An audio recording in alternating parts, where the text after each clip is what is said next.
Hi friends, welcome to share market in Malayalam. ഇന്നത്തെ വീഡിയോയിൽ കിടിലൻ റിസൾട്ട് വന്നിട്ടുള്ള കുറച്ച് കമ്പനികൾ പരിചയപ്പെടാം. അധികമൊന്നുമില്ല, 4-5 കമ്പനികളേ ഉള്ളൂ. ഇത് റിസൾട്ട് സീസണാണ്, റിസൾട്ട് വന്നുകൊണ്ടിരിക്കുകയാണ്. അതിൻ്റെ ആക്ഷൻ തീർച്ചയായിട്ടും സ്റ്റോക്ക് മാർക്കറ്റിലും കമ്പനികളിലും ഉണ്ടാവും. സ്റ്റോക്ക് മാർക്കറ്റ് നല്ല രീതിയിൽ താഴേക്ക് പോയിക്കൊണ്ടിരിക്കുകയാണ്. അത് ശരിക്കും പറഞ്ഞാൽ അനുഗ്രഹമാണ്. കാരണം പുതിയ പുതിയ നല്ല റിസൾട്ടുകൾ വരുന്ന കമ്പനികൾ നമുക്ക് കുറച്ച് പ്രൈസ് കുറഞ്ഞ് കിട്ടാനുള്ള സാധ്യതയുണ്ട്. അപ്പോൾ ഞാൻ ഈ പറയുന്ന കമ്പനികൾ നല്ല റിസൾട്ട് വന്നിട്ടുള്ള കമ്പനികളാണ്. നമ്മൾ അതിനായിട്ട് ഉപയോഗിച്ചിരിക്കുന്ന സ്ക്രീനർ നിങ്ങൾക്ക് ഇവിടെ കാണാം. ഇത് നമ്മളിപ്പോൾ മോഡിഫൈ ചെയ്ത് എടുത്ത ഒരു സ്ക്രീനറാണ്. നമ്മൾ പല പല സമയങ്ങളിൽ ഇതിൻ്റെ സ്വഭാവം മാറ്റും. അപ്പോൾ ആ സ്ക്രീനർ നിങ്ങളെ കാണിച്ചത് ഈ ക്രിറ്റീരിയകളൊക്കെയാണ് നമ്മൾ കൊടുത്തിരിക്കുന്നതെന്ന് മനസ്സിലാക്കാനായിട്ട് വേണ്ടിയിട്ടാണ്. വേണമെങ്കിൽ ഇതുപോലുള്ള സ്ക്രീനറുകൾ നിങ്ങൾക്കും യൂസ് ചെയ്യാവുന്നതാണ്. ഞാൻ പറഞ്ഞതുപോലെ തന്നെ പല സമയത്തും നമ്മൾ ഇതിൻ്റെ ക്രിറ്റീരിയകൾ മാറ്റുന്നുണ്ടാവും. അപ്പോൾ അതവിടെ നിൽക്കട്ടെ. കമ്പനികളിലേക്ക് വരാം. ചില കമ്പനികൾ ഭയങ്കരമായിട്ട് കയറിപ്പോയിരിക്കുന്നത് നിങ്ങൾക്ക് കാണാം. ഇന്ന് മാർക്കറ്റ് ഇങ്ങനെ കറക്ഷനിലും കാര്യങ്ങളും നിൽക്കുമ്പോൾ, ഇന്നലെയും മാർക്കറ്റ് കറക്ഷനിലൊക്കെ നിൽക്കുമ്പോൾ ഈ റിസൾട്ട് വന്ന കമ്പനികൾ പറക്കുമായിരുന്നു എന്ന് വെച്ചിട്ട് അത് ഉടനെ ഓടിച്ചെന്ന് എടുക്കേണ്ട കാര്യമില്ല. ഈ കമ്പനികൾ നമ്മൾ നോട്ട് ചെയ്യുക. ഇത് നമുക്ക് ബൈ ചെയ്യാവുന്ന ഒരു അവസ്ഥയിലേക്ക് വരും. വന്നില്ലേ പോട്ടെ എന്ന് വെക്കുക. 10-15% ഒറ്റ ദിവസം കൊണ്ട് കയറി നിൽക്കുമ്പം അതിൻ്റെ മണ്ടേ പോയി എടുക്കണം എന്നില്ല. ഇനി അങ്ങനെ എടുക്കുകയാണെങ്കിൽ വളരെ ചെറിയ ക്വാണ്ടിറ്റി മാത്രം എടുക്കുക. കുറേ കാര്യങ്ങൾ, കാരണം ഇതിൻ്റെ ഫണ്ടമെൻ്റൽസും മറ്റു കാര്യങ്ങളും എല്ലാം നമുക്ക് ഈ വീഡിയോയിൽ ഡിസ്കസ് ചെയ്യാനായിട്ട് സാധിക്കില്ല. വളരെ ലെങ്തി ആയി പോവും. ചാർട്ടുകളൊക്കെ നിങ്ങൾ നോക്കുക. ഇതിൽ എവർഗ്രീൻ കമ്പനി ഉണ്ടോ എന്ന് നോക്കുക. അങ്ങനെയൊക്കെയുള്ള കമ്പനി ഉണ്ടെങ്കിൽ കുഴപ്പമില്ല. പിന്നെ മാർക്കറ്റ് ക്രാഷ്, ഇപ്പോൾ ക്രാഷ് നടന്നുകൊണ്ടിരിക്കുകയാണ്. 10,000-2,500 പോയിൻ്റ് ഇടിയുവാണെങ്കിൽ നന്നായിരുന്നു എന്ന് ഞാൻ പ്രതീക്ഷിക്കുന്നുണ്ട്. പക്ഷേ മാർക്കറ്റ് ഇടിയുന്ന എല്ലാവർക്കും അത്ര ഇഷ്ടമൊന്നുമല്ല. ഇതുപോലുള്ള നല്ല കമ്പനികൾ നമുക്കൊരു പ്രൈസ് കുറച്ച് കിട്ടണമെങ്കിൽ അങ്ങനെ ഒരു ഇടിവൊക്കെ വന്നാൽ ഒരു പക്ഷേ കിട്ടിയേക്കാം. അതുകൊണ്ടാണ് ഞാനങ്ങനെ പറഞ്ഞത്. ഇത് റിസൾട്ട് സീസൺ ആണല്ലോ. പിന്നെ അടുത്ത മാസം വരാനിരിക്കുന്ന ബജറ്റ് വളരെ പ്രധാനപ്പെട്ടതാണ്. അപ്പോൾ ഇതുപോലുള്ള നല്ല കമ്പനികൾ നിങ്ങൾ വാച്ച് ലിസ്റ്റ് ആഡ് ചെയ്താൽ മതി. മാർക്കറ്റ് ക്രാഷ് ആണെങ്കിൽ തീർച്ചയായിട്ടും കുറേയൊക്കെ ഇടിയും.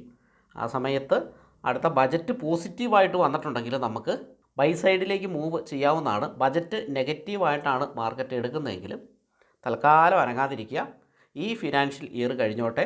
അടുത്ത ഫിനാൻഷ്യൽ ഇയർ, അതായത് ഏപ്രിൽ തൊട്ട്, അതായത് മാർച്ച് ലാസ്റ്റ് തൊട്ട് തന്നെ നമുക്ക് അതിൻ്റെ സൈൻ കാണിക്കും. മാർച്ച് എക്സ്പയറി കഴിഞ്ഞിട്ട് അതിൻ്റെ സൈൻ കാണിക്കും. അപ്പോൾ ഏപ്രിൽ തൊട്ട് നമുക്ക് ബൈ സൈഡിലേക്ക് വരാം. അപ്പോൾ എൻ്റെ ഒരു കാഴ്ചപ്പാടിൽ ഈ ഒരു കറക്ഷൻ മാർച്ച് ലാസ്റ്റ് വരെ നീണ്ടു നിൽക്കുന്നതാണ്. ബാക്കി ബജറ്റിൻ്റെ കയ്യിലാണ്. ബജറ്റ് കൂടെ മോശമാണ്, പിന്നെ വലിയ പ്രതീക്ഷയില്ല. എന്തായാലും ഒരു 10,000-2,500 പോയിൻറ്റ് അതിൽ നിന്നാൽ മതിയായിരുന്നു. ഇടിഞ്ഞാൽ വളരെ നല്ലതാണ്. നമുക്ക് നല്ല കമ്പനികൾ നോട്ട് ചെയ്ത് വെച്ച് ഏപ്രിൽ തുടക്കത്തോടു കൂടിയോ ഈ കമ്പനി റിവേഴ്സ് വരുന്ന സമയത്ത് നമുക്ക് വാങ്ങാനായിട്ട് സാധിക്കും. ഇനി അങ്ങനെയല്ല, ഇത് പെട്ടെന്ന് റിക്കവർ ചെയ്ത് പോവുകയാണ്, അങ്ങനെയാണെങ്കിൽ നമുക്ക് കൂടിയ പ്രൈസാണെങ്കിൽ വളരെ കുറച്ച് വാങ്ങുക. കുറഞ്ഞ പ്രൈസൊക്കെയാണ് നല്ലൊരു പ്രൈസ് ആക്ഷനിൽ. ഇപ്പോൾ ഈ കമ്പനികൾ മുകളിലേക്ക് ഇങ്ങനെ പോയിക്കൊണ്ടിരിക്കുകയാണ്. അപ്പോൾ നല്ലൊരു പ്രൈസ് ആക്ഷൻ വന്ന് ഒരു ഹയർ ലോ ഫോർമേഷൻ രൂപപ്പെട്ടാൽ, പ്രൈസ് ആക്ഷനിൽ ഹയർ ലോ ഫോർമേഷൻ രൂപപ്പെട്ടാൽ ആ സമയത്ത് നമുക്ക് ബൈ ചെയ്യാം. കൂടുതൽ ക്വാണ്ടിറ്റിയും ബൈ ചെയ്യാം, കുഴപ്പമൊന്നുമില്ല. കാരണം അതിന് പ്രോപ്പറായിട്ട് ഒരു സ്റ്റോപ്പ് ലോസ് ഉണ്ടാവും. അത് വെച്ചിട്ട് നമുക്ക് കൂടുതൽ ക്വാണ്ടിറ്റിയും ബൈ ചെയ്യാം. അതുകൊണ്ട് ക്ഷമിച്ചിരിക്കണം, വാച്ച് ലിസ്റ്റിൽ ആഡ് ചെയ്യണം, സ്റ്റഡി ചെയ്യണം. അല്ലാതെ ഓടിപ്പോയിട്ടിപ്പം മേടിക്കരുത്. റിസൾട്ട് നല്ല സ്റ്റോക്കുകൾ, അതായത് നല്ല റിസൾട്ട് വന്ന സ്റ്റോക്കുകളാണ് നമ്മൾ ഈ വീഡിയോയിൽ പറയുന്നത്. ഓരോ സ്റ്റോക്ക് എടുത്തു കഴിഞ്ഞാൽ നമുക്ക് ഒരുപാട് കാര്യങ്ങൾ പറയാനുണ്ടാവും. അതെല്ലാ കാര്യങ്ങളും ഈ വീഡിയോയിൽ ഉൾപ്പെടുത്തുന്നില്ല, അത് ഞാൻ പിന്നീട് ചെയ്യാം. അതുപോലെ നമ്മുടെ ഫ്രീ ടെലിഗ്രാം ചാനലിൻ്റെ ലിങ്ക് ഡിസ്ക്രിപ്ഷനിൽ കൊടുത്തിട്ടുണ്ട് കേട്ടോ. അപ്പോൾ എന്തെങ്കിലും ഇമ്പോർട്ടൻ്റ് ആയിട്ടുള്ള കാര്യങ്ങളൊക്കെ കിട്ടുമ്പോൾ നമ്മൾ അതിലേക്ക് പോസ്റ്റ് ചെയ്യാറുണ്ട്. അപ്പോൾ നിങ്ങൾക്കത് സ്റ്റഡി ചെയ്യാവുന്നതാണ്. അത് തികച്ചും ഫ്രീ ആണ്. ലിങ്ക് ഡിസ്ക്രിപ്ഷനിലുണ്ട്. നമ്മൾ കൊടുത്തിരിക്കുന്ന കമാൻഡുകൾ നിങ്ങൾക്കൊന്ന് പരിചയപ്പെടുത്താം. ഒന്ന്, ഈ ക്വാർട്ടറിൽ വന്നിരിക്കുന്ന സെയിൽ കഴിഞ്ഞ ക്വാർട്ടറിലുള്ള സെയിലിനെ കഴിഞ്ഞ് കൂടുതലായിരിക്കണം. അതായത് സെയിൽ കൂടിയിട്ടുള്ള കമ്പനികൾ. അതേ സംഭവം തന്നെ പ്രോഫിറ്റിലും ഈ ക്വാർട്ടറിൽ വന്നിട്ടുള്ള പ്രോഫിറ്റ് കഴിഞ്ഞ ക്വാർട്ടറിൽ വന്നിട്ടുള്ള പ്രോഫിറ്റിനെ കഴിഞ്ഞും കൂടുതലായിരിക്കണം. നമ്മൾ പാറ്റാണ് എടുത്തേക്കുന്നത്, പ്രോഫിറ്റ് ആഫ്റ്റർ ടാക്സ് ആണ് എടുത്തിരിക്കുന്നത്. ഇനി year on year quarter sales അതിന് ഗ്രോത്ത് ഉണ്ടാകണം. അത് 25% ഗ്രോത്ത് ഉണ്ടാകണം. അപ്പോൾ എല്ലാ കമ്പനികളിലും അങ്ങനെ കിട്ടില്ല. അങ്ങനെ അല്ലാത്ത കമ്പനികളൊക്കെ ഇതിൽ നിന്ന് പുറത്ത് പോയിട്ടുണ്ട്. 25% ക്വാർട്ടർലി സെയിൽസ് ഗ്രോത്ത് ഉണ്ടാകണം. അതേപോലെ തന്നെ ക്വാർട്ടർലി പ്രോഫിറ്റ് ഗ്രോത്തും ഈ 25% മുകളിലുണ്ടാകണം. ഇനി മാർക്കറ്റ് ക്യാപിറ്റലൈസേഷൻ നമ്മൾ കൊടുത്തിട്ടുണ്ട്. തീരെ ചെറിയ കമ്പനികൾ ഒഴിവാക്കാൻ വേണ്ടിയിട്ട് അത് വെറും 500 കോടിയാണ് കൊടുത്തിരിക്കുന്നത്. അപ്പോൾ 500 കോടിക്ക് മുകളിലുള്ള കമ്പനികൾ നമുക്ക് മതി. ഇനി അടുത്തത് ലാസ്റ്റ് EPS കൂടെ കൊടുത്തിട്ടുണ്ട്. EPSൽ ഒരു ഗ്രോത്ത് ഉണ്ടാകണം. അതായത് കഴിഞ്ഞ ക്വാർട്ടറിലെ EPSനെ കഴിഞ്ഞ് കൂടുതലായിരിക്കണം ഈ ക്വാർട്ടറിലെ EPS എന്ന് പറഞ്ഞാൽ ഏണിംഗ് പെർ ഷെയർ, അത് കൂടുതലായിരിക്കണം. അത് എത്രയാണ് കൂടുതൽ എന്ന് ചോദിച്ചാൽ 1.25, അതായത് ടൈംസ്. കഴിഞ്ഞ ക്വാർട്ടറിലെ EPS 50 ആണെങ്കിൽ ഈ ക്വാർട്ടറിലെ EPS 50 ഇൻറ്റു 1.25 ഇതിന് ഒരു റിസൾട്ട് കിട്ടും. അതിന് മുകളിലായിരിക്കണം, അങ്ങനെയുള്ള കമ്പനികളാണ്. അപ്പോൾ ഇത്രയും ചെറിയ ചെറിയ കമാൻഡുകളാണ് കൊടുത്തിരിക്കുന്നത്. ഈ കമാൻഡുകൾ നമ്മൾ കാലത്തിനനുസരിച്ച് കമ്പനികൾ കൂടുന്നതൊക്കെ അനുസരിച്ചിട്ട് നമ്മൾ ഫിൽട്ടർ ചെയ്യും. ഇപ്പോൾ നിലവിൽ കുറച്ച് കമ്പനികളുടെ റിസൾട്ട് വന്നിട്ടുണ്ട്. അതനുസരിച്ചിട്ടാണ് നമ്മൾ ഇത് സെർച്ച് ചെയ്യുന്നത്. 100ൻ്റെ മുകളിൽ കമ്പനികളുടെ റിസൾട്ട് ഓൾറെഡി വന്നു കഴിഞ്ഞു. അപ്പോഴതിൽ നല്ല റിസൾട്ട് വന്ന കമ്പനികൾ സെർച്ച് ചെയ്യാനാണ് നമ്മൾ ഈ ഒരു കമാൻഡ് കൊടുത്തിരിക്കുന്നത്. ഇനി നമുക്ക് റണ്ണ് കൊടുത്തു കഴിയുമ്പോൾ എത്ര കമ്പനികൾ വരുന്നുണ്ട്, അത് ഏതൊക്കെയാണെന്ന് നോക്കാം. ഒന്ന് നമുക്ക് 6 കമ്പനികൾ വരുന്നുണ്ട്. ഒന്നാമത്തെ കമ്പനി ഒറാക്കിൾ ഫിനാൻഷ്യൽ സർവീസസ് ലിമിറ്റഡ് ആണ്. ഇവിടെ അതിൻ്റെ price, PE, market capitalisation, dividend yield ഇതെല്ലാം കാണാൻ കേട്ടോ. ഡിവിഡൻഡ് ഈൽഡ് 3.66%, അടിപൊളിയാണ് അല്ലേ. Net profit, quarterly profit, sales, അത് അങ്ങനെ കുറേ അങ്ങ് പോകുന്നുണ്ട് കേട്ടോ. അതായത് പ്രൊമോട്ടർ ഹോൾഡിങ് വളരെ പ്രധാനപ്പെട്ടത്. അതുപോലെ തന്നെ ROC, ROE ഇതെല്ലാം നിങ്ങൾ നോക്കിയാൽ നല്ല ഫിഗർ. ROC, ROE ആകെപ്പാടെ ഫിഗർ നല്ല അല്ലാത്തത്. ഇന്ന് പോയിട്ട് 20% യൂസ് അടിച്ചിട്ടുണ്ട്. ഇന്നലെയും ഇതിൽ നല്ലൊരു അപ്പ് ഉണ്ടായിരുന്നു. പക്ഷേ ഇത് കഴിഞ്ഞ 10 ദിവസമായിട്ട് ഞാൻ വാച്ച് ചെയ്യുന്ന സ്റ്റോക്കാണ് ഒറാക്കിൾ ഫിനാൻഷ്യൽ സർവീസസ്, OFSS എന്ന് പറയും ഷോർട്ട് ഫോം. അത് വാച്ച് ചെയ്യാനുള്ള കാരണം അതിൽ അസാമാന്യമായ വോളിയം വരികയും പ്രൈസ് ആക്ഷനിൽ നല്ലൊരു പോസിറ്റീവ് വൈബ് ഉണ്ടാക്കുകയും ചെയ്തു. എന്തുകൊണ്ടാണെന്ന് അറിയത്തില്ല, എന്തോ പോസിറ്റീവ് കാര്യം അതിൽ സംഭവിക്കാൻ സാധ്യതയുണ്ട് എന്ന് മനസ്സിലാക്കിയിരുന്നു. അതുകൊണ്ട് തന്നെയാണ് ഇന്നലെ രാത്രിയിൽ ഇതിൻ്റെ റിസൾട്ട് വന്നപ്പോൾ, ശരിക്കും പറഞ്ഞാൽ ഈ റിസൾട്ട് നമ്മളെ കഴിഞ്ഞ് മുമ്പ് ഇൻസ്റ്റിറ്റ്യൂഷന് അറിയാമായിരുന്നു എന്ന് ഞാൻ മനസ്സിലാക്കുന്നു. അല്ലെങ്കിൽ ചിലപ്പോൾ അങ്ങനെ ആയിരിക്കാം. ഇനിയിപ്പോൾ എൻ്റെ നിഗമനം തെറ്റിയോ ഇല്ലയോ എന്ന് അറിയത്തില്ല. അങ്ങനെയാണെങ്കിൽ എന്തുകൊണ്ട് കഴിഞ്ഞ 10 ദിവസമായിട്ട് അസാമാന്യമായ വോളിയവും അസാമാന്യമായ ഒരു പ്രൈസ് ആക്ഷനും ഈ സ്റ്റോക്കിൽ കണ്ടു. ഈ സ്റ്റോക്കിൽ അങ്ങനെ വന്നിട്ടുണ്ട്. അപ്പോൾ ഇതിനു മുമ്പും അങ്ങനെ വന്നിട്ടുള്ള പല സ്റ്റോക്കുകളും ഞാൻ നോട്ട് ചെയ്തിട്ടുണ്ട്. അതിൽ പല സ്റ്റോക്കുകളും പിന്നീട് ഒരു വലിയ പോസിറ്റീവ് ന്യൂസോട് കൂടി മുകളിലേക്ക് പോകുന്നത് കണ്ടിട്ടുണ്ട്. അതായത് ഇതിൻ്റെ ന്യൂസ് ഇതിൻ്റെ പ്രൊമോട്ടർക്ക് തീർച്ചയായിട്ടും അറിയാലോ, അല്ലെങ്കിൽ ഇതിൻ്റെ റിസൾട്ട് കേട്ടോ, പോസിറ്റീവ് ഇവിടെ റിസൾട്ടാണ് വന്നേക്കുന്നത്. അപ്പോൾ ഇതിൻ്റെ റിസൾട്ട് എന്താണ് എന്നുള്ളത് ഇതിൻ്റെ പ്രൊമോട്ടർക്ക് തീർച്ചയായിട്ടും അറിയാം. കമ്പനിയിലുള്ള അങ്ങനെയുള്ള അക്കൗണ്ട് കൈകാര്യം ചെയ്യുന്ന ആൾക്കാർക്കൊക്കെ അറിയാലോ. അവർക്ക് വേണമെങ്കിൽ അവർക്ക് താല്പര്യമുള്ള ഇൻസ്റ്റിറ്റ്യൂഷൻസിന് ഇത് കൊടുക്കാമല്ലോ, വേണമെങ്കിൽ ഒന്ന് പറഞ്ഞു കൊടുക്കാമല്ലോ, അങ്ങനെയൊക്കെ സംഭവിക്കാമല്ലോ. പക്ഷേ നമ്മൾ ഈ പാവപ്പെട്ട റീറ്റെയിലേഴ്സിന് ഈ സാധനമൊക്കെ കിട്ടണമെങ്കിൽ റിസൾട്ട് വരണം, എന്നാലേ നമുക്ക് കിട്ടുള്ളൂ. അപ്പോൾ അതിന് മുമ്പ് സ്റ്റോക്ക് മാർക്കറ്റ് എന്തെങ്കിലും സൈൻ കാണിക്കുന്നുണ്ടോ, വോളിയത്തിലും പ്രൈസിലും കാര്യങ്ങളിലുമൊക്കെ സൈൻ കാണിക്കുന്നുണ്ടോ എന്ന് ചെക്ക് ചെയ്യുന്നത് നല്ലതായിരിക്കും. അതിനെപ്പറ്റി ഒരു സ്റ്റഡി നടത്തുന്നത് നല്ലതായിരിക്കും. ഞാനിങ്ങനെ എൻട്രി ചെയ്യാറുണ്ടായിരുന്നു. അതായത് പൊട്ടക്കണ്ണം മാവേലെറിയുന്ന പോലെ എന്തൊക്കെയോ ഒരു സ്റ്റോക്കിൽ സംഭവിക്കുന്നു. അപ്പോൾ നമ്മളിങ്ങനെ നോക്കുമ്പോൾ കമ്പനി നല്ലതാണ്, എല്ലാം കുഴപ്പമില്ല, അടിപൊളിയാണ്, സംതിങ് കുക്കിംഗ്, നമ്മൾ സംതിങ് കുക്കിംഗ് എന്ന് പറഞ്ഞ് ചാടി കയറും. അങ്ങനെ ഇഷ്ടമായി കയറിയിട്ടുണ്ട്. പലതിനും നമുക്ക് അതിൻ്റെ ഒരു റിസൾട്ട് കിട്ടിയിട്ടുമുണ്ട്. വലിയൊരു പ്രശ്നം വന്നിട്ടില്ല. പക്ഷേ എല്ലാം അങ്ങനെ വരണമെന്നില്ല, ചിലത് മാനിപ്പുലേഷൻ ആയിരിക്കാം.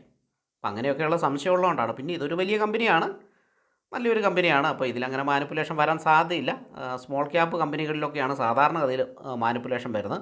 അതുകൊണ്ട് തന്നെ ഇവിടെ സ്മോൾ ക്യാപ്പ് കമ്പനികൾ നിങ്ങളൊന്ന് ശ്രദ്ധിക്കുക. നമ്മൾ 500 കോടിക്ക് മുകളിൽ മാർക്കറ്റ് ക്യാപ്പുള്ള കമ്പനികളാണ് കൊടുത്തിരിക്കുന്നത്. അപ്പോൾ ഈ മാർക്കറ്റ് ക്യാപിറ്റലൈസേഷൻ വളരെ പ്രധാനപ്പെട്ടതാണ്. OFSSന് 53,108 കോടി മാർക്കറ്റ് ക്യാപിറ്റലൈസേഷൻ ഉണ്ട്. വലിയ കമ്പനി, എനിക്ക് തോന്നുന്നു നമ്മുടെ ഈ എടുത്ത ലിസ്റ്റിൽ തന്നെ ഏറ്റവും വലിയ കമ്പനിയാണ് OFSS. അത് വേണമെങ്കിൽ നമുക്ക് ഒന്ന് അസെൻഡിങ് ഓർഡറിലിടാം, ഡിസെൻഡിങ് ഓർഡറിലിടാം, വലുതിൽ നിന്ന് ചെറുതിലേക്ക് അങ്ങനെ ഇടാം കേട്ടോ, അങ്ങനെ ഇടാം. അപ്പോൾ നമുക്കതിൻ്റെ മാർക്കറ്റ് ക്യാപ്പ്, അതായത് കമ്പനിയുടെ വലിപ്പം നമുക്ക് മനസ്സിലാക്കാൻ പറ്റും. ഇതിൽ ഏറ്റവും വലിപ്പമുള്ള കമ്പനി OFSS തന്നെയാണ്. ഇനി പ്രൊമോട്ടർ ഹോൾഡിങ് നോക്കിക്കേ, അത് നല്ല രീതിയിലുണ്ടല്ലേ. നാഷണൽ സ്റ്റാൻഡേർഡ് എന്ന് പറയുന്ന രണ്ടാമത്തെ കമ്പനി, അത് OFSS കഴിഞ്ഞാൽ അടുത്ത കമ്പനിയാണ്. അതിൻ്റെ ഒരു മാർക്കറ്റ് ക്യാപ്പ് എന്ന് പറയുന്നതും വളരെ വലുതാണ്, 13,596 കോടിയുണ്ട്, കുഴപ്പമില്ലാതെ. പ്രൊമോട്ടർ ഹോൾഡിങ് നന്നായിട്ടുണ്ട്. അടുത്തത് 70ന് മുകളിൽ പ്രൊമോട്ടർ ഹോൾഡിംഗ് ഉള്ളത് വാർഡ് വിസാർഡ് എന്ന് പറയുന്ന കമ്പനി 70. അടുത്തത് ആദിത്യ ബിർള മണി 73.5. പക്ഷേ ആദിത്യ ബിർളയൊക്കെ നല്ല ഒരു ട്രസ്റ്റബിൾ ആയിട്ടുള്ള ഒരു കമ്പനിയാണ്. എന്നാൽ മാർക്കറ്റ് ക്യാപിറ്റലൈസേഷൻ കുറച്ച് കുറവാണ്, സ്മോൾ ക്യാപ്പ് കമ്പനിയാണ് എന്നേ ഉള്ളൂ. അതുപോലെ ചോയ്സ് ഇൻ്റർനാഷണൽ, ഇത് നമ്മൾ പണ്ട് റെക്കമെൻഡ് ചെയ്ത ഒരു കമ്പനിയാണ്. അതുപോലെ ന്യൂജൻ സോഫ്റ്റ്വെയർ നമ്മൾ റെക്കമെൻഡ് ചെയ്ത കമ്പനിയാണ്. ഇങ്ങനെ എന്തോ പ്രൈസ് ആക്ഷൻ കാര്യങ്ങൾ കിട്ടിയാണ്, കുറേ നാൾ മുമ്പ് റെക്കമെൻഡ് ചെയ്തതാണ്. അപ്പോൾ അതൊക്കെ നല്ല പ്രോഫിറ്റിലാണ് നിലവിൽ റൺ ചെയ്യുന്നത്. OFSS ഒക്കെ നമ്മൾ ഓപ്ഷനിലാണ് കൊടുത്തിരിക്കുന്നത്, ഓപ്ഷനിൽ അല്ലാതെ നമ്മളത് ഇക്വിറ്റി വാങ്ങാനായിട്ടൊരു ഇത് കൊടുത്തിട്ടില്ല. ഓപ്ഷനിൽ നമുക്ക് നല്ല പ്രോഫിറ്റ് തന്നിട്ടുള്ള കമ്പനിയാണ്. അപ്പോഴിവിടെ നമുക്ക് 6 കമ്പനികൾ കിട്ടിയില്ലേ. ഇനി ഇവയുടെ സെയിൽസും കാര്യങ്ങളും ഒക്കെ നമുക്കൊന്ന് നോക്കാം. നമ്മളൊന്ന് ഓടിച്ചു വിടുന്നു, ബാക്കി കാര്യങ്ങൾ നിങ്ങൾ തന്നെ ഒന്ന് നോക്കിക്കോളൂ. 6 കമ്പനികളും കൂടെ നമുക്ക് ഈ വീഡിയോയിൽ മൊത്തത്തിൽ ഉൾപ്പെടുത്തുമ്പോൾ ഒരുപാട് സമയമാകും, അതുകൊണ്ടാണ്. എന്തായാലും Oracle financial services software limited എന്നാണ് നമ്മുടെ കമ്പനിയുടെ പേര്. ആ ഒരു കമ്പനി F&O സെഗ്മെൻറ്റിൽപ്പെട്ട കമ്പനിയാണ് ഇന്ന് കയറിയേക്കുന്നത് കേട്ടോ. 21.70%. കാരണം ഇത് 20% ഇതിൻ്റെ സർക്യൂട്ട് ലിമിറ്റ്. അത് കുറച്ച് മുമ്പ് അടിക്കുന്നത് ഞാൻ കണ്ടായിരുന്നു വീഡിയോ ചെയ്യുന്നതിന് മുമ്പ്. അപ്പോൾ അത് സർക്യൂട്ട് ലിമിറ്റ് അടിച്ചു. അത് കഴിഞ്ഞിട്ടുണ്ടെങ്കിൽ ഒന്നും കൂടെ സർക്യൂട്ട് ലിമിറ്റ് തുറന്നു വിടും. അപ്പോൾ ഒന്നും കൂടെ ഇനി വിടുള്ളൂ. അപ്പോൾ ഈ ഒരു സർക്യൂട്ട് ലിമിറ്റിൽ അത് 21% കയറിപ്പോയി, ഭയങ്കരമായിട്ട് കയറിപ്പോയി. നമ്മളത് നോക്കണ്ട, അതിൻ്റെ പുറകെ പോയിട്ട് ക്യാച്ച് ചെയ്യുമൊന്നും വേണ്ട. പോയാൽ പോട്ടെ, വേറെ മാർക്കറ്റിൽ വേറെ കമ്പനികളില്ലേ, നല്ല കമ്പനി നല്ല ന്യൂസുള്ളത് നമുക്ക് വരും. അപ്പോൾ ഇങ്ങനെ കയറിപ്പോയതുകൊണ്ടാണ് നമുക്ക് പിന്നെ നമ്മൾ അത്രയും നാൾ ട്രാക്ക് ചെയ്തിട്ട് നമുക്കതൊന്നും ഊഹിക്കാൻ പറ്റിയില്ലല്ലോ എന്നുള്ള ഒരു ഇതും കൂടിയുണ്ട്. അപ്പോൾ ഞാനത് നിങ്ങളെ കൂടി അറിയിക്കാൻ വേണ്ടിയാണ് പറഞ്ഞത്. കാരണം അത്രയും വലിയ കമ്പനിയാണ്, ഒരു സോഫ്റ്റ്വെയർ കമ്പനിയാണ്, IT സെഗ്മെൻറ്റിൽ പെടുന്ന ഒരു കമ്പനിയാണ്. ഇവിടെ അതിൻ്റെ ഡീറ്റെയിലും കാര്യങ്ങളൊക്കെ ഉണ്ട്. കുറച്ച് പഴക്കമുള്ള കമ്പനി തന്നെയാണ്. 1989 കമ്പനി ഫോം ആകുന്നത്, മുംബൈയിലാണ്. അതുപോലെ തന്നെ ഇതൊരു ഗ്ലോബൽ കമ്പനിയുടെ സബ്സിഡറിയാണ്. ഒറാക്കിൾ ഗ്ലോബൽ മൗറീഷ്യസ് ലിമിറ്റഡ് എന്ന് പറയുന്ന. മൗറീഷ്യസ് എന്നുള്ള പേര് കേൾക്കുമ്പോൾ ഒരു പേടിയാണല്ലോ, മൗറീഷ്യസ്. എന്തുകൊണ്ടാണ് ആ പേടിയെന്ന് നിങ്ങൾക്ക് മനസ്സിലാകുന്നുണ്ടെങ്കിൽ താഴെ കമൻറ്റ് ചെയ്യുക. ഓക്കെ, മൗറീഷ്യസ് ലിമിറ്റഡ് എന്ന് പറയുന്ന കമ്പനിയുടെ സബ്സിഡറിയാണ് Oracle financial service software limited. പറന്ന് കയറിപ്പോവാണ്. ഓക്കെ, അത് പോട്ടെ. നമുക്ക് കാര്യമായ കാര്യങ്ങളിലേക്ക് വരാം. ഇവിടെ കുറച്ച് കാര്യങ്ങളൊക്കെ നോക്കിക്കഴിഞ്ഞിട്ട് പ്രൊമോട്ടർ ഹോൾഡിംഗ് സ്ലൈറ്റ്ലി ഡിക്രീസ് ചെയ്തതായിട്ട് കാണാം. സ്ലൈറ്റ്ലിയാണ്. 70% പ്രൊമോട്ടർ ഹോൾഡിംഗ് ഉള്ള കമ്പനിയാണ്. ഇവിടെ കാണാം നമുക്ക് 72.8% കൂടിയല്ല, ശതമാനം പ്രൊമോട്ടർ ഹോൾഡിംഗ് ഉള്ള കമ്പനിയാണ്. അടിപൊളിയാണ്. അതുപോലെ ഡെപ്റ്റ് ടു ഇക്വിറ്റി ഒക്കെ വളരെ ഫേവറബിളായിട്ടുള്ള ഒരു ഇതാണ്. ബാക്കി നമ്മൾ അതിലേക്ക് കിടക്കത്തില്ല, അത്യാവശ്യം കുഴപ്പമില്ല, നല്ല രീതിയിൽ. അതുപോലെ തന്നെ ഡിവിഡൻഡ് ഈൽഡ് കണ്ടില്ലേ, 3.62%. നല്ല രീതിയിൽ ഡിവിഡൻഡും കൊടുക്കുന്നുണ്ട്. അപ്പോൾ അങ്ങനെയുള്ള കമ്പനിയാണ്. ചാർട്ട് നോക്കാം. ഇതാണ് 1 ഇയർ ചാർട്ട്. ഇതാണ് ഞാനിവിടെ ഇവിടെ ബ്രേക്ക് ഔട്ട് ഇതിനു മുമ്പ് നടന്നിട്ടുണ്ട്. 4500 ലെവലിൽ ബ്രേക്ക് ഔട്ട് ഇതിൽ നടന്നിട്ടുണ്ട്. ഇവിടെ കാണാം. ഇപ്പം എത്രയാണ്, 6000 സംതിങ്, 7000-അടുത്താണല്ലോ. 7000 അല്ല, 6300 ആ റേഞ്ചിലാണ് ഇപ്പോൾ ട്രേഡ് ചെയ്യുന്നത്. ബ്രേക്ക് ഔട്ട് നടന്നതിന് ശേഷം അതേ പ്രൈസ് ആക്ഷൻ ഈ ഒരു കമ്പനിയിൽ ഇപ്പോൾ 1 ഇയർ ചാർട്ട് മോശമില്ല, നല്ല ചാർട്ടാണ്. അപ്പോൾ നേരത്തെ എന്തോ റിസൾട്ട് നല്ലതാണെന്ന് അറിയാമെന്ന് തോന്നുന്നു ഇൻസ്റ്റിറ്റ്യൂഷൻസിന്. ഓക്കെ, നമുക്ക് മാക്സിമം ഡേറ്റ എടുക്കാം. കാരണം ഇതൊരു ലോങ് ടൈമിന് പറ്റിയ സ്റ്റോക്കാണോ എന്നുള്ളത് അത് നമ്മുടെ ഭാഗ്യം പോലെ ഇരിക്കും, നമ്മൾ കയറുന്ന സമയം പോലെ ഇരിക്കും. കാരണം നല്ല കറക്ഷൻസ് ഈ സ്റ്റോക്കിൽ വന്നിരിക്കും, നമുക്ക് കാണാനായിട്ട് പറ്റും. ഇത് കോവിഡിൻ്റെ അല്ലേ, നോക്കണ്ട. അപ്പം ഇത് നല്ല 2008 കറക്ഷനാണിത്. അപ്പോൾ അതും നോക്കണ്ട. അപ്പോൾ എന്തെങ്കിലും മാർക്കറ്റിൽ പ്രശ്നം വന്നാൽ വലിയ കറക്ഷൻസ്, ഇത് കോവിഡാണ്, ഇത് 2008 ക്രാഷാണ്. അപ്പോൾ അവിടെയാണ് ഏറ്റവും വലിയ കറക്ഷൻസ് ഈ ഒരു കമ്പനിയിൽ വന്നിരിക്കുന്നത് നമ്മൾ കാണുന്നത്. അപ്പോൾ അത് പ്രത്യേകിച്ച് നോക്കേണ്ട കാര്യമില്ല. പക്ഷേ 2008 എന്ന് പറയുന്നത് ഏതാണ്ട് ഈ ഒരു ഫിഗർ ആയിരിക്കും. 2000 ഓക്കെ, എന്തായാലും ആ കറക്ഷൻ തന്നെയാണ്. 2007 കൊണ്ട് ഇവിടെ സ്റ്റാർട്ട് ചെയ്യുന്നു തോന്നുന്നു. ഒരു വർഷം നമുക്ക് നോക്കണ്ട. അപ്പോൾ അതുപോലെ കുറേ നാൾ മുമ്പ് 3000-ലൊക്കെ ട്രേഡ് ചെയ്തുകൊണ്ടിരുന്ന സ്റ്റോക്കാണ്. അതായത് ഒരു മിക്സഡാണ്. ചില സമയത്ത് വളരെ നല്ല റിസൾട്ട് വരും, ചില സമയത്ത് കുറച്ച് റിസൾട്ട് ഇച്ചിരി മോശമാകും. അങ്ങനെയാണ് എന്ന് ഞാൻ ഊഹിക്കുന്നു. ഓക്കെ, എന്തായാലും നമുക്ക് സെയിൽസ് ഒന്ന് നോക്കാം. ഇൻക്രീസ് ചെയ്യുന്നുണ്ടോ നിങ്ങൾ വേണമെങ്കിൽ നന്നായിട്ട് നോക്കിക്കോ കേട്ടോ. ഞാൻ മൊത്തത്തിലൊന്ന് സെയിൽസ് നോക്കുകയാണ്. ടിക്കറ്റ് പോകുന്നേ ഉള്ളൂ, വായിക്കുന്നില്ല. കാരണം ഇത് കാണുമ്പോൾ നമുക്കറിയാമല്ലോ സെയിൽസ് ഉണ്ടല്ലേ, സെയിൽസ് കുഴപ്പമില്ല. ഇത് ക്വാർട്ടർലി സെയിൽസ് റിസൾട്ടാണ്, കുഴപ്പമില്ല. സെയിൽസ് കയറുന്നുണ്ട്, സെയിൽസ് ഇൻക്രീസ് ചെയ്യുന്ന കമ്പനിയാണ്. കൺസിസ്റ്റൻ്റായിട്ട് ഒരു സെയിലുണ്ട്. ചില സമയത്ത് ഭയങ്കരമായിട്ട് കയറുന്നില്ല. ഒക്കെ നമുക്കിവിടെ കാണാം. 2021 സെപ്റ്റംബർ 1281 കോടി, ഡിസംബർ വരുമ്പോൾ 1266 കോടി. നല്ല കച്ചവടമുണ്ട്, അവിടെ വലിയ ഇൻക്രീസ് ഒന്നുമില്ല. 22 മാർച്ചിലേക്ക് വരുമ്പോൾ 1277 കോടി. പെട്ടെന്നൊരു ജമ്പ് 1402 കോടി. പിന്നീട് ഒരു ഡൗൺ 1376 കോടി. വലിയ ഡൗൺ അല്ല, കച്ചവടമുണ്ട്. അത് സൈക്കിളായിട്ട് വരുന്നതാണ്. അതിപ്പം നമുക്കൊന്നും പറയാൻ പറ്റില്ല. കമ്പനി ഓക്കെ, അതങ്ങനെയാണ്. നെറ്റ് പ്രോഫിറ്റ് നോക്കാം. നെറ്റ് പ്രോഫിറ്റ് അത്യാവശ്യം ഒരു 400 ലെവലിൽ നെറ്റ് പ്രോഫിറ്റ് ഉണ്ട്. പക്ഷേ ഈ ലാസ്റ്റ് വന്നിരിക്കുന്ന സെയിലും പ്രോഫിറ്റ് നോക്കിക്കോളൂ. 1824 കോടി സെയിലിൽ ഭീകരമായിട്ടുള്ളൊരു വളർച്ച, പ്രോഫിറ്റിലും ഭീകരമായിട്ടുള്ളൊരു വളർച്ച 741 കോടി. ഇത് കാരണമാണ് കമ്പനി കയറിയത്. അതുപോലെ തന്നെ OPM ഓപ്പറേറ്റിംഗ് പ്രോഫിറ്റ് 869 കോടി. അങ്ങനെ നമുക്ക് ഓരോ കാര്യങ്ങൾ നോക്കിക്കഴിഞ്ഞിട്ടുണ്ടെങ്കിൽ അതിൻ്റെ കാര്യങ്ങൾ കാണാനായിട്ട് സാധിക്കും. അപ്പോൾ മെയിനായിട്ടുള്ള സാധനം നോക്കിയാണ് പോകുന്നത്. കണ്ടോ, ഇതാണ് ഇങ്ങനെ കയറാനുള്ള ചാൻസ്. ഒന്ന് താഴേക്ക് വന്ന് ഒരു സപ്പോർട്ടോ കാര്യങ്ങളോ എടുത്തു കഴിഞ്ഞിട്ടുണ്ടെങ്കിൽ എടുത്ത് പോവുകയാണെങ്കിൽ പ്രൈസ് ആക്ഷൻ നോക്കണം. നമുക്കൊരു എൻട്രി ചെയ്യാൻ ഒരു അവസരം തരുമെന്നാണ് പ്രതീക്ഷിക്കുന്നത്. മാർക്കറ്റ് ഇടിഞ്ഞാലൊക്കെ നന്നായിട്ട് കിട്ടും. ഓക്കെ, ഇനിയിപ്പോൾ നമുക്ക് ഇയർലി സെയിൽസ് നോക്കിക്കഴിഞ്ഞാലും നമുക്ക് ആ ഒരു ഇൻക്രീസ് TTM ആണെങ്കിലും 6201 കോടിയുണ്ട്, 5698 കോടിയാണ്. ഇത് ഇയർ ഓൺ ഇയർ ആണ് കേട്ടോ. അപ്പോൾ ഇത് നമ്മളങ്ങനെ നോക്കുന്നില്ല, നമ്മൾ ക്വാർട്ടർലി നോക്കിയതാണല്ലോ. അപ്പോൾ അതിനും ആ ഒരു അപ്രിസിയേഷൻ നമുക്ക് കാണാനായിട്ട് സാധിക്കും. ഇനി നമുക്ക് വളരെ ഫാസ്റ്റായിട്ട് വിടാം. ക്യാഷ് ഫ്രം ഓപ്പറേറ്റിംഗ് ആക്ടിവിറ്റി കൊള്ളാം, നല്ല രീതിയിൽ ക്യാഷ് ഫ്ലോ ഉള്ള കമ്പനിയാണ്. വേറെ വലിയ നെഗറ്റീവ് വരാൻ സാധ്യതയില്ല. അതുപോലെ ഡെപ്റ്റേഴ്സ് ഡേയ്സ് കാര്യങ്ങളൊക്കെ ഓക്കെയാണ്. Share holding pattern FIS foreign institution investors hold ചെയ്യുന്നുണ്ട്, കുറച്ച് സ്റ്റേക്ക് കുറച്ചിട്ടുണ്ട് അവർ. DIS കുറച്ച് സ്റ്റേക്ക് കൂട്ടിയിട്ടുണ്ട്. പബ്ലിക്കിന് 10% മാത്രമേ ഉള്ളൂ, 10.85% മാത്രമേ ഉള്ളൂ. 72.78% പ്രൊമോട്ടറാണ്. ഇവിടെ ചെറിയ ഓരോ ക്വാർട്ടറിലും അവർ കുറേശ്ശെ കുറയ്ക്കുന്നത് ശ്രദ്ധിക്കുക കേട്ടോ. കുറച്ച് സ്റ്റേക്ക് കുറയ്ക്കുന്നുണ്ട്. കാരണം ഇവിടെ 73, ഇവിടെ 73.02, 73.11%. എല്ലാ ക്വാർട്ടറിലും കുറച്ച് കുറയ്ക്കുന്നുണ്ട്.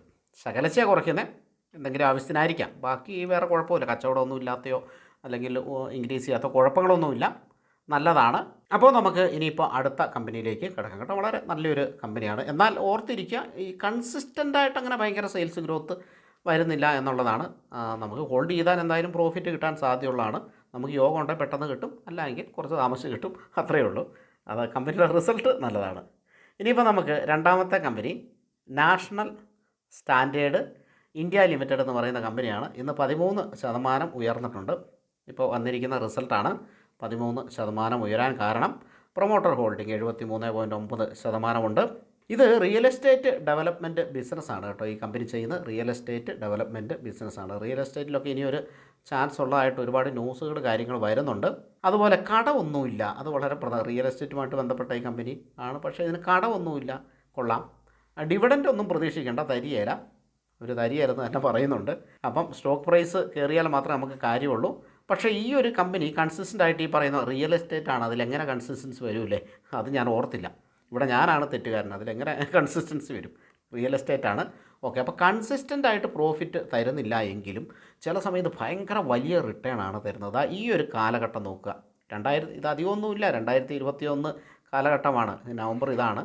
അപ്പോൾ ഫെബ്രുവരി മാർച്ച് ആ ഒരു കാലഘട്ടത്തിൽ ഇവിടെ 2000 നിന്ന സ്റ്റോക്ക് 18,000 വരെ, ഏകദേശം 18,000 വരെ കയറിപ്പോയി. എന്നതല്ലേ, ഇപ്പോൾ ഭയങ്കരമാണ്. എനിക്ക് തോന്നുന്നത് ഇത് കുറച്ചൊക്കെ മേടിച്ച് വെക്കുക, കയ്യിൽ വെക്കുക, ക്ഷമ വേണം, നല്ല ക്ഷമയോടുകൂടി നമുക്കൊന്നെങ്കിൽ ഇതിൽ പിരമിഡിങ് ചെയ്യാം, പിരമിഡിങ് എന്ന് പറയുന്ന സാധനം ചെയ്യാം, അല്ല എങ്കിൽ കുറച്ച് മേടിച്ച് വെക്കുക, അത് തന്നെ. അല്ല ഭയങ്കരമായിട്ട് മേടിച്ച് വെക്കരുത്, കാരണം നമ്മുടെ സൈക്കോളജി, മനസ്സിനെ കൺട്രോൾ ചെയ്യാനായിട്ട് നമുക്ക് സാധിക്കില്ല. ഇപ്പോൾ ഈ സ്റ്റോക്ക് മാർക്കറ്റ് ഇടിയുമ്പോഴൊക്കെ ആളുകൾ അയ്യോ മാർക്കറ്റ് ഇടിയോ, അയ്യോ എവിടെ വരെ പോകും, ഇങ്ങനെ പേടിക്കുന്നില്ലേ? ആ പേടി ഉണ്ടാകരുത്, ആ പേടി പാടില്ല മാർക്കറ്റിൽ. അപ്പോൾ ആ പേടി ഉണ്ട് എങ്കിൽ നമുക്ക് ഈ സാധനം ഹോൾഡ് ചെയ്യാനോ കാര്യങ്ങൾക്കോ ഒന്നും സാധിക്കില്ല. ചില സമയങ്ങളിൽ നല്ല രീതിയിൽ മുകളിലേക്ക് പോയേക്കാം, ചില സമയങ്ങളിൽ താഴേക്കും വന്നേക്കാം.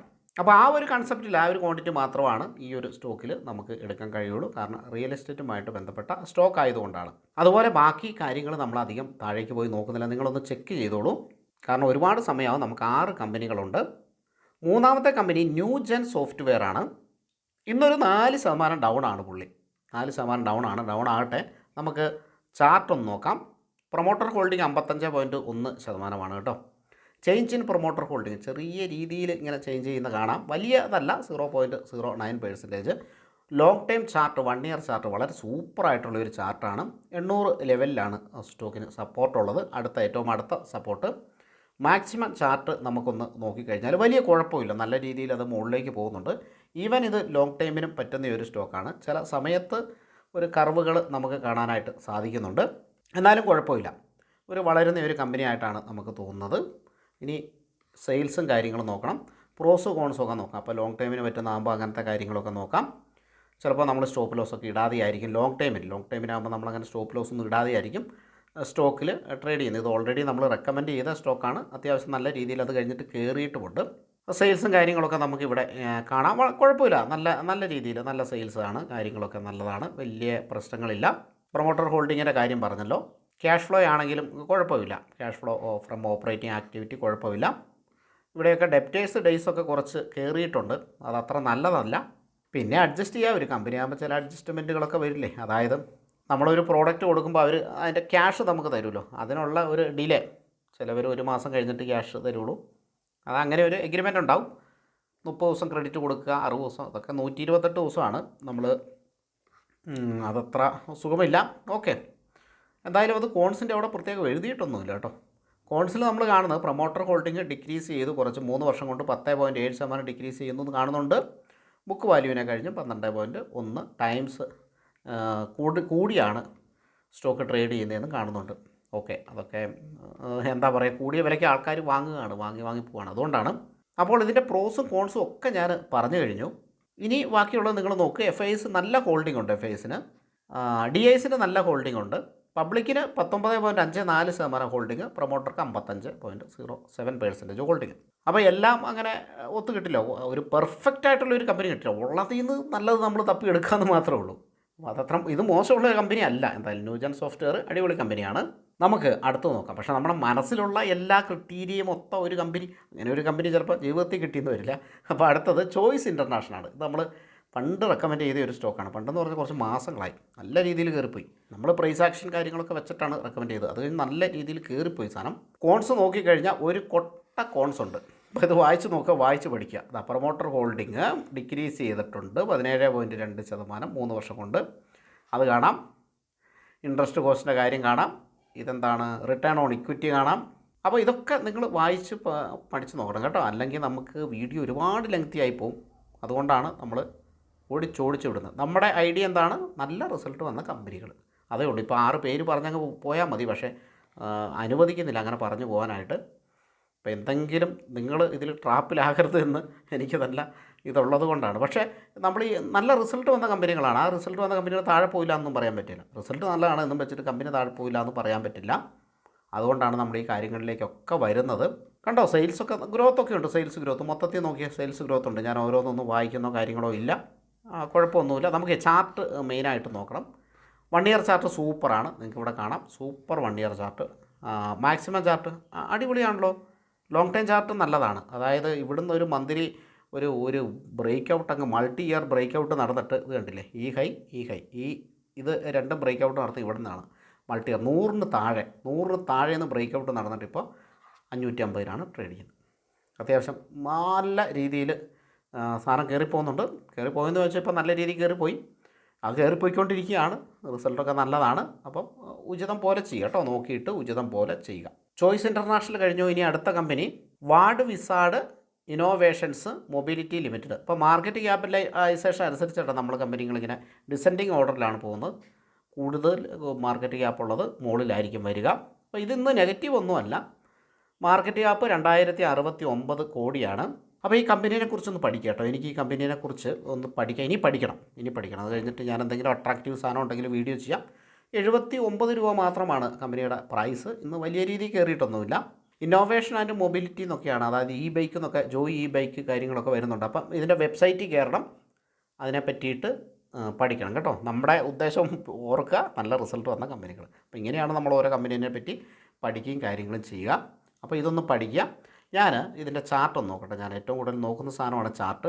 High വോളറ്റൈലാണ് company. കണ്ടില്ലേ, ഇത് 40 രൂപയുടെ താഴെ പോകുന്നു, 80 രൂപയുടെ മുകളിൽ പോകുന്നു.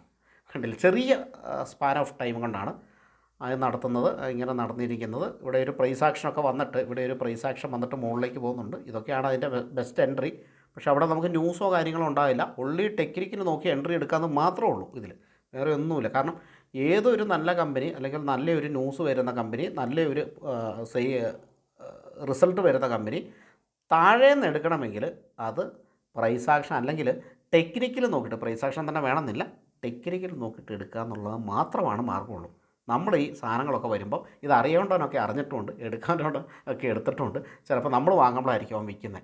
അങ്ങനെ ഒരു പ്രശ്നം ഈ സ്റ്റോക്ക് മാർക്കറ്റിൽ ഉണ്ട്. ടെക്നിക്കൽ പഠിക്കാനായിട്ട് ശ്രമിക്കുക കേട്ടോ. എന്തായാലും നമുക്ക് ഓൾ ഡാറ്റ മാക്സിമം ചാർട്ട് നോക്കാം.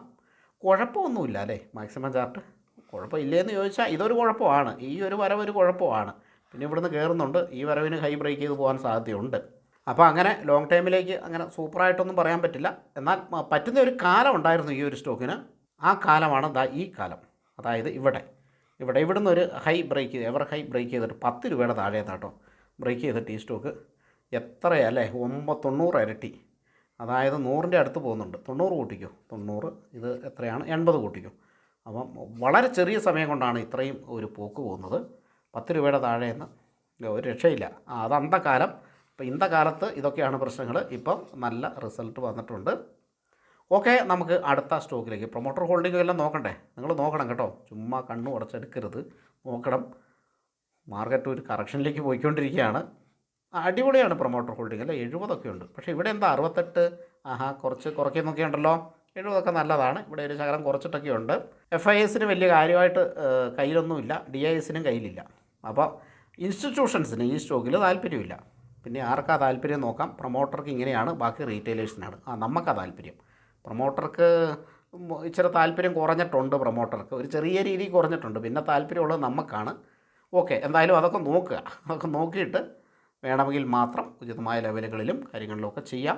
ചാർട്ട് ഭയങ്കര ഒരു ചാർട്ടൊന്നുമല്ല, ലോങ് ടൈം ചാർട്ട് ഭയങ്കരമായിട്ടൊരു ചാർട്ടല്ല, കയറിപ്പോകാനുള്ള ഒരു ചാൻസ് കാണുന്നുണ്ട്. നമുക്ക് അടുത്ത കമ്പനിയിലേക്ക് എടുക്കാം. ആദിത്യ ബിർള മണി. ഇതിപ്പോൾ ആദിത്യയുടെ അല്ലേ, adityaBirlaMoney.com സൈറ്റിലേക്ക് പോകാം. പക്ഷേ നമ്മളിപ്പോൾ പോകുന്നില്ല, ഇറങ്ങി പോയൊക്കെ നോക്കുക കേട്ടോ. പോർട്ട്ഫോളിയോ മാനേജ്മെൻറ്റ് സർവീസാണ്, അടിപൊളി സർവീസാണ്. എന്തായാലും പോർട്ട്ഫോളിയോ മാനേജ്മെൻറ്റ് സർവീസിന് ഒരു ഭാവിയുള്ള ഒരു രാജ്യമാണ് ഇന്ത്യ. പുതിയ ആൾക്കാർ സ്റ്റോക്ക് മാർക്കറ്റിലേക്ക് വരുന്നു. അങ്ങനെ പിന്നെ ഇതിനെ വിശദമായിട്ട് നോക്കണം കേട്ടോ. MCX കാര്യങ്ങളൊക്കെ ഉണ്ട്. NSE BSE ഉണ്ട്, നമ്മുടെ ആൾക്കാരൊക്കെ ഉണ്ട് ഇതിൽ. കറൻസി ഉണ്ട്, കമ്മോഡിറ്റി ഉണ്ട്, MCX ഉണ്ട്, കമ്മോഡിറ്റി ട്രേഡിങ് ത്രൂ MCX. അപ്പം നമ്മുടെ പണിയാണ് അത്, അടിപൊളി പരിപാടി. അത് കുഴപ്പമില്ല. NSDL CDSL എല്ലാ സാധനവും ഉണ്ട്. അത് അവിടെയൊക്കെ രജിസ്റ്റർ ചെയ്തിട്ടുണ്ടെന്നാണ് പറയുന്നത്. ഓക്കെ, എന്തായാലും ഞാൻ കമ്പനിയുടെ വെബ്സൈറ്റിലേക്കും കാര്യങ്ങളിലേക്കും പോകുന്നില്ല. പോർട്ട്ഫോളിയോ മാനേജ്മെൻറ്റ് അതാണ് ആദിത്യ ബിർള മണി ചെയ്യുന്നത്. 775 കോടി മാത്രമേ മാർക്കറ്റ് ക്യാപിറ്റലൈസേഷനുള്ളൂ. ആദിത്യ ഗ്രൂപ്പിൻ്റെ കമ്പനിയാണെന്ന് പ്രതീക്ഷിക്കുന്നു കേട്ടോ. നല്ല സൂപ്പർ ചാർട്ട്, അടിപൊളി ചാർട്ടാണ്. എനിക്ക് മാക്സിമം ചാർട്ട് കൂടി കാണണം. 1 ഇയർ ചാർട്ടാണ് നമ്മൾ കണ്ടത്. അയ്യോ, മാക്സിമം ചാർട്ടിൽ ഭയങ്കര പ്രശ്നമാണല്ലോ. Portfolio management ആയതുകൊണ്ടായിരിക്കും. നഷ്ടം വരുമ്പോൾ താഴേക്കും, ലാഭം വരുമ്പോൾ മുകളിലേക്കുമായിരിക്കും. അപ്പം ലോങ് ചാർട്ട് ഒരു പ്രശ്നമാണ്. കൺസിസ്റ്റൻ്റായിട്ട് സെയിൽസോ അല്ലെങ്കിൽ കാര്യങ്ങളോ ഒന്നും ഇമ്പ്രൂവ് ചെയ്യുന്നില്ല എന്ന് ചാർട്ടിൽ നിന്ന് നമുക്ക് മനസ്സിലാക്കാം. അത് നമുക്ക് സെയിൽസിൽ പോയിട്ട് വേണമെങ്കിൽ ഉറപ്പിക്കാനും സാധിക്കും. കോൺസ് കാര്യങ്ങളൊക്കെ ഉണ്ട്, നോക്കുക. പ്രോസ് ഒരുപാട് സംഭവങ്ങളുണ്ട്, നോക്കുക. കൂടെ നിൽക്കുന്ന കമ്പനികൾ നമ്മുടെ സ്വന്തം കമ്പനികളാണല്ലോ. ഏഞ്ചൽ വൺ ഉണ്ട്, ICIC securities, Motilal Oswal, Nuvama, IIFL securities, Geojit, 5 paise. അപ്പം ഇവരുടെയൊക്കെ ആളാണ്, പ്രശ്നമൊന്നുമില്ല. കച്ചവടം നോക്കിക്കോളൂ. കച്ചവടം ഇങ്ങനെയൊക്കെയാണ് ഇതിൻ്റെ കച്ചവടം പോകുന്നത്. ഇപ്പോൾ കച്ചവടം കൂടിയിട്ടുണ്ട്, അതുകൊണ്ടാണല്ലോ നമ്മൾ ഇത് പറയേണ്ടി വന്നല്ലേ, ഈ സ്റ്റോക്കിലേക്ക് പോകേണ്ടി വന്നത്. ഇയർലി നോക്കിയാലും കുഴപ്പമില്ല കേട്ടോ, കച്ചവടമുണ്ട്, കച്ചവട പ്രശ്നങ്ങളൊന്നുമില്ല, കച്ചവടമൊക്കെ ഉണ്ട്. ഇനി ബാക്കി കാര്യങ്ങൾ ക്യാഷ് ഫ്ലോയിലേക്ക് പോയി കഴിഞ്ഞിട്ട് നെഗറ്റീവ് ക്യാഷ് ഫ്ലോ ഒക്കെയാണ് കാണുന്നത്. ഇതത്ര സൂപ്പർ ആയിട്ടുള്ളൊരു സംഭവമല്ല. ഇനിയിപ്പോൾ പ്രൊമോട്ടറിലേക്ക് പോയി കഴിഞ്ഞിട്ടുണ്ടെങ്കിൽ അത് ഭയങ്കരമാണ്. അതിന് പുള്ളിക്ക് 73.53% ഉണ്ട്. എന്നാൽ FISനോ DISനോ താല്പര്യമില്ലാത്ത കമ്പനിയാണ്. ബാലൻസ് ഉള്ളത് പബ്ലിക്കാണ്. അപ്പോൾ നിങ്ങൾ നോക്കുക കേട്ടോ. നല്ല റിസൾട്ട് വന്ന കമ്പനികൾ ആണ് നമ്മൾ ഈ വീഡിയോയിൽ ഉൾപ്പെടുത്തിയിരിക്കുന്നത്. അത് നല്ല കമ്പനികളാവണമെന്നില്ല, നോക്കുക. എന്നാൽ ഇത് നല്ല കമ്പനി അല്ലെന്ന് പറയാൻ പറ്റില്ല. കുറച്ച് കൺസിസ്റ്റൻസി കുറവുണ്ട്, ആ ഒരു പ്രശ്നമാണ്. കാരണം ഇങ്ങനെ ഭയങ്കരമായിട്ട് ഇങ്ങനെ വരുന്നു. എനിക്ക് ഇങ്ങനെ വരുന്ന ഭയങ്കരമായിട്ട് വരുന്ന ഇഷ്ടമല്ല. അങ്ങനെയാണെങ്കിൽ ഇങ്ങനെയുള്ളപ്പോൾ എടുക്കുക, അങ്ങനെയാണെങ്കിൽ ഇങ്ങനെയുള്ളപ്പോൾ എടുക്കുക, ഇങ്ങനെയുള്ളപ്പോൾ വിൽക്കുക. അതാണ്. അപ്പോൾ വാച്ച് ലിസ്റ്റ് ചെയ്യണം, നിങ്ങൾക്ക് നോക്കാം. ഇതിൻ്റെ സപ്പോർട്ട് എവിടെയാണ്? ഇതാണ് സപ്പോർട്ട്, 80 സപ്പോർട്ട്, 140 ഇപ്പോൾ ട്രേഡ് ചെയ്യുന്നത്. ഓക്കെ, ഇടാം, കുഴപ്പമില്ല. ഇതിൻ്റെ ഒരു സൂപ്പർ സപ്പോർട്ട് എവിടെയാണ്? ഈ ലെവലാണ് സൂപ്പർ സപ്പോർട്ട്, അതായത് ഒരു 50 ലെവൽ, അതാണ് ഒരു സൂപ്പർ സപ്പോർട്ട്. ഇതിൻ്റെ ഒരു വളരെ സ്ട്രോങ് സപ്പോർട്ട് ഏതാണ്? 20. 20 വരുമോ? 20 വന്നാൽ എന്തായാലും എടുക്കുക അല്ലേ. 20.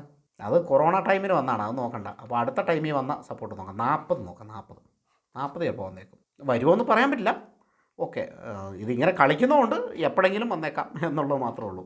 ചിലപ്പോൾ മാർക്കറ്റൊക്കെ ഇടിയുമ്പോഴേ അങ്ങനെയൊക്കെ വന്നേക്കാം എന്ന് മാത്രമേ ഉള്ളൂ. ഇന്ന് കയറിയിട്ടുണ്ടോ എന്നും കൂടെ നോക്കാം. ഇന്ന് 1.37% കയറിയിട്ടുണ്ട് കേട്ടോ ആദിത്യ ബിർള മണി. ഓക്കെ, അപ്പം നിങ്ങൾക്ക് ഈ വീഡിയോ ഇഷ്ടപ്പെട്ടു എന്ന് വിചാരിക്കുന്നു. ഇനി ഓരോ കമ്പനികളുടെയും ഡീറ്റെയിൽ വീഡിയോയും കാര്യങ്ങളുമായിട്ട് വരാം. എനിക്കിതിൽ ഏറ്റവും ഇഷ്ടപ്പെട്ടത് നമ്മുടെ ഈ ഫസ്റ്റ് കമ്പനി തന്നെയാണ്. പിന്നെ മൂന്നാമത്തെ ന്യൂജൻ സോഫ്റ്റ്വെയർ, പിന്നെ ചോയ്സ് ഇൻ്റർനാഷണൽ. 2-3 ഉണ്ട് ചോയ്സ് ഇൻ്റർനാഷണൽ. ഇങ്ങനെ ഈ കമ്പനികളൊക്കെ നമ്മൾ ഇതിനു മുമ്പ് കൊടുത്തിട്ടുണ്ട്. ഇതിനു മുമ്പ് പല ട്രേഡിങ്ങിലും. ഇതാണെങ്കിൽ ഓപ്ഷനിൽ കൊടുത്താണ്, ബാക്കി 2 ഡെലിവറിയിൽ കൊടുത്തിട്ടുള്ള കമ്പനികളാണ്. അതുകൊണ്ട് എനിക്ക് അത്യാവശ്യം ഇതിന് പരിചയമുണ്ട്. ബാക്കി പരിചയമില്ലാത്ത കമ്പനികളുണ്ട് കേട്ടോ. ഈ കമ്പനിയൊക്കെ ഞാൻ ആദ്യമായിട്ട് കാണിക്കുകയാണ്, റിസൾട്ട് നല്ലതുകൊണ്ടാണ്. ഇനി പഠിക്കണം, ഇതിനെപ്പറ്റി ഒക്കെ ഈ കമ്പനികളെ പറ്റിയൊക്കെ പഠിക്കണം. ഇതിനെപ്പറ്റിയും ആദിത്യ ബിർളയെ പറ്റി എനിക്ക് വലിയൊരു അറിവില്ല. ഞാൻ ജസ്റ്റ് ഇവിടെ നോക്കിയപ്പോൾ കണ്ടാണ്. അപ്പോൾ അതിനെപ്പറ്റിയൊക്കെ പഠിക്കണം. പക്ഷേ നല്ല ചാർട്ട് ഉണ്ടെങ്കിൽ മാത്രമേ ഞാനത് പഠിക്കുകയുള്ളൂ. ഇല്ലെങ്കിൽ അവനെ ഒഴിവാക്കുകയാണ് പതിവ്. പൂച്ചേനെ എങ്ങനെ എറിഞ്ഞാലും 4 കാലി വീഴും എന്ന് പറഞ്ഞ പോലെ നമുക്ക് ഒരു നല്ല ചാർട്ടുള്ള കമ്പനിയാണെങ്കിൽ ഓക്കെ, അത് എന്തെങ്കിലും മാർക്കറ്റിൽ ഇത് വന്നു കഴിഞ്ഞാലും കയറി പോകാൻ ചാൻസ് ഉണ്ട്. അങ്ങനെ 10 എണ്ണം എടുത്ത് കഴിഞ്ഞിട്ടുണ്ടെങ്കിൽ 2 എണ്ണം പോയാലും 8 എണ്ണം കയറിപ്പോയാൽ മതി, നമ്മൾ രക്ഷപ്പെടും.